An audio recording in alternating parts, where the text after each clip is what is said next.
those that you remember, that was the BF. I gave the ball to Bradley off a baseline pick, and he hit it for 2. Bob McAdoo, you got hit for about 42 one night on that, I think. Wow, that's emotional. I almost got broken up just watching that. That was great. Thank you, Hall of Fame, for putting that together. Well, it's a terrific night. We've had some entertaining moments tonight, some great talks by coaches. And all of us know it's a player's game.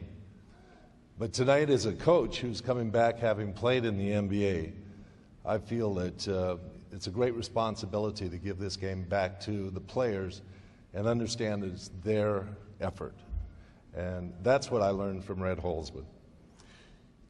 Tonight, I want to say some quick to-dos to many people that have vaulted me on this path.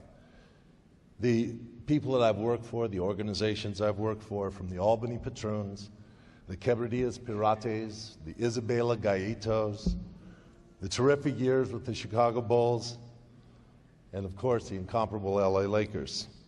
My coaching staff, who have been with me in the trenches and been unified in a team attitude that's taught our team how to play together, and the GMs that have been with me to try and conspire to get players that wanted to play together. That covers the bases in all one paragraph. But for those of you who don't Google, I think I have to personalize this just a little bit.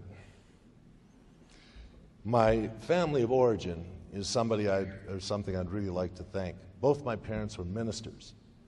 My father befitted the term a Christian gentleman. My mother was a competitor. She was the captain of her high school basketball team, and probably the most competitive person I've ever known or ever coached. I have 3 siblings, a deceased sister, and 2 brothers, Chuck and Joe, that were 4 and 6 years older than myself, that brought me along and taught me how to play a lot of games.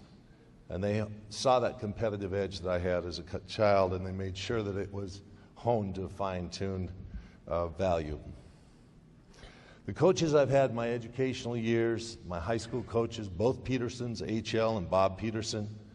H.L. taught me, no pain, no gain, and Marine.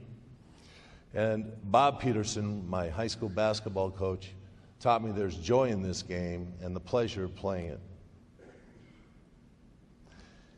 I've got probably 6 teammates that are in Colorado, in Steamboat Springs this weekend, Coyotes that were on a championship team with me.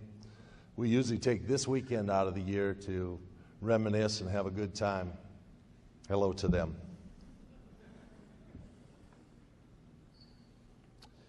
The University of North Dakota recruited me. Coach was Bill Fitch. He was a young guy at 31, guy that was filled with vim and vigor, and I bought into his recruit and came to the University of North Dakota. We had great successes there. Bill was a guy that pushed me hard as a coach. He was a guy that was a very demanding person, and I give a lot of thanks to Bill in the process of coming along, teaching me a lot about basketball. My co-captain and roommate there, Paul Peterson's in this audience. Thanks, Paul, for showing up. My professional career, a lot of it's tribute to Red Holzman, who was a scout for the New York Knicks, saw me play in many situations when I was in college and encouraged the Knicks to draft me in the 2nd round behind Walt Frazier. Early in my rookie season, Red was named as the head coach, and he allowed me to play with all these Hall of Famers that are here tonight: Earl Monroe, Walt Frazier, Bill Bradley, Willis Reed, Dave DeBusschere, Jerry Lucas, Cazzie Russell. But probably the most pivotal moment in that career that I had with the New York Knicks was when I was injured after a very successful rookie year, when I was named as an all-rookie to the all-rookie team, was being injured in the middle of my 2nd year with a very serious career-threatening injury, and had to sit out not only the rest of that season, but the following season, when the Knicks won their first championship in 69-70. Red not only encouraged me to stay a part of the game, but he also taught me a lot about watching the game. He would say, this is not rocket science. Defensively, you try and stay in front of a man.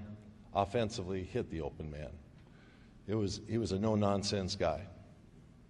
Basketball for him was a game that transitioned from the playground, and the offensive systems that were being used at that time were just something that he thought happened all the time. Red made me the guy that diagrammed the plays. And people that know me know I'm not much of an X and O guy, but Red recognized the fact that I had a love for concepts and a love for the game.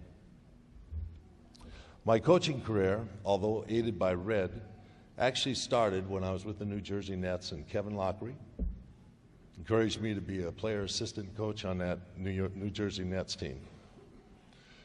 After a stint there with the New Jersey Nets, I left to head coach for a few years in the Albany Patroons and then Puerto Rico with the Quebradillas team and with the Isabela team.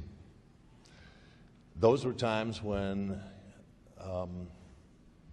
salaries were $20,000 a year. Times were pretty tough, but I felt that being a head coach was probably better for me and my personality than staying with the NBA and being an assistant coach. And I think it paid off.